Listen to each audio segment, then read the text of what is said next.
everybody, we've got a new sponsor, Vanarama, sponsoring Fan TV all the way through the summer.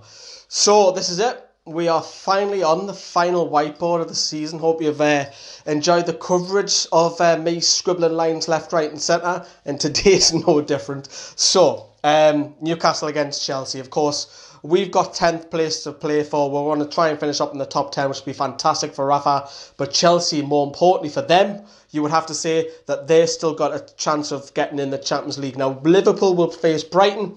All Liverpool need is a draw. Chelsea have to win this game. If they don't win it, they can say goodbye to Champions League. So it's a must-win game for them. And of course, next game after that, they've got the FA Cup final. So they've got a couple of games to play for.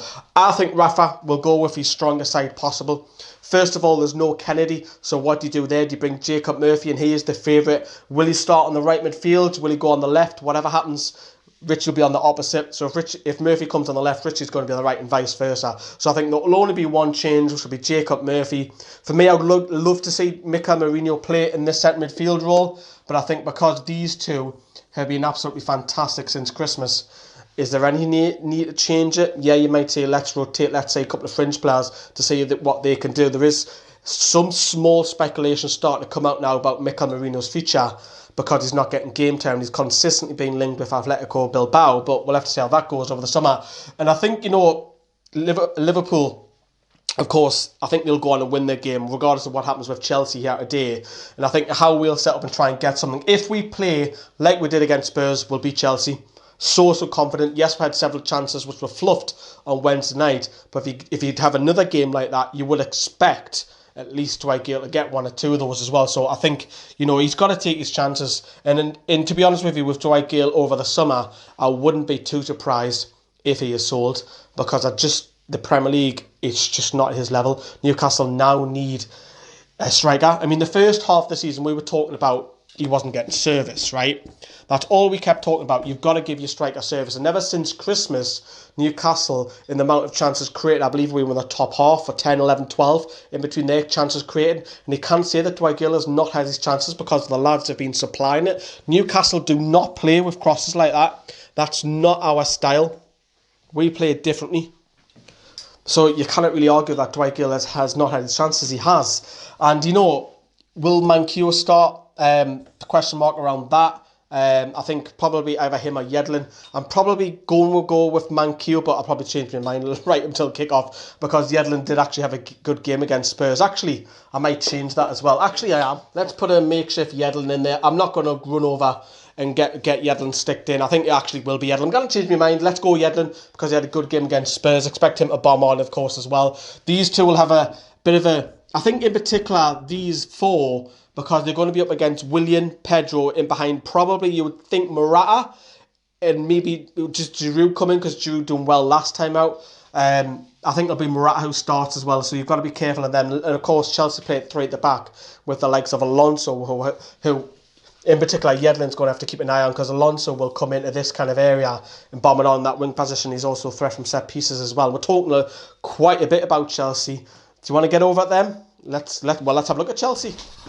Right then, so Chelsea predominantly play 3 at the back with Azpilicueta, Christensen and Rudiger lately. If Courtois doesn't make it, it'll be Caballero and goal. Victor Moses, I think, will come in for Zaba Costa, that change over there. Alonso to continue over here. Fabregas can't in the middle. Willian and Pedro and Morata. But I could be wrong on that. Could be Giroud. But if it is Giroud, I just don't think there'll be much change with Chelsea going forward. So we may as well begin with this man, because 7 goals this season. I believe he's the 3rd top league goal scorer this season.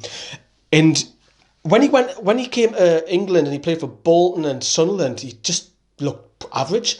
Went to Fiorentina, improved on his game, and now he's a real asset. And it's not just, he bombs down that wing. We've seen him score against Newcastle with a free kick this season. He can score from corners, not from directly from the corner, when a corner comes in. So he's a massive threat from a little bit of everything. He's got a bit of a mixture and all sorts. Victor Moses, as to expect, will run the bylines up and down for Chelsea, but no, that's going to happen. So I think Paul Dummett, he's had a great season, can look after him. I don't think that's too much of a concern. But what worries me in particular is probably these two.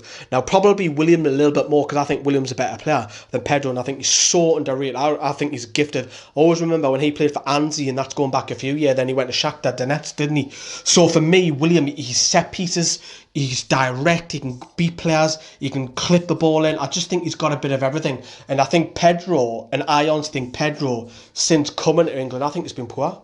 You might say, yes, he's had flashes of brilliance here and there everywhere, but I'm looking from the outside as a Toon fan looking at Chelsea. I just don't think he's at the same level as Barcelona. But perhaps because, no disrespect to Chelsea, he was playing with the likes of, your Ronaldinho's, your Messi, your Ibrahimovic, when he was at Barcelona, Alexis Sanchez. So perhaps maybe that made him look a better player.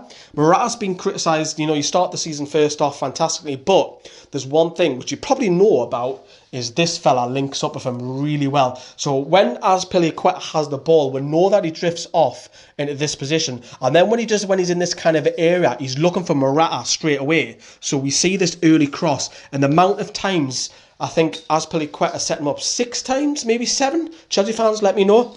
And the end that Morata gets on the end of them with headers. There's so many times that's happened. I think it's happened in the FA Cup as well. So that is another. There's absolutely loads. You've got to stop him passing because he can rip you apart with his balls over the top. In particular, slide balls. Then Kante, he's one player of the year 2 years running. Obviously, he's not going to win it this year. It's Mo Salah, but up and down, he's like 2 extra men. What a signing he is. What a buy. Leicester brought him in. So they've got threats all over. I don't rate Caballero. I'm not going to lie to you. I know we were linked him heavily, but I reckon there's a mistake. And if we can get a few shots at him, Chelsea, remember, have to win this game. They'll be chucking bodies forward. And yeah, you might say it was quite similar to West Brom when they came to St James and they had to win. But Champions League football's on the line. They'll be throwing bodies forward, and I think Newcastle will have to soak up the pressure a little bit like they did on Wednesday and then go straight forward because we surprised Spurs. And I was surprised myself. I think Chelsea will have more possession, but Newcastle have to take the chances this time. We were punished on Wednesday night for not taking with chances. We've got to score with chances this game around. It's the final game of the season, final fan cams, final match experience, final review. It's going to be, I wouldn't say it's emotional, but it's an end of an era for this season. It's been a great season for us covering it, and I hope you enjoy the coverage and hope you get to see us at fan cams as well. Usual location. Please come along. If you haven't all the season, he has a chance to voice your opinion. Thanks very much. Hope you like the coverage this season of this. Let us know your score predictions as well in the comments down there below. See you later. Vroom!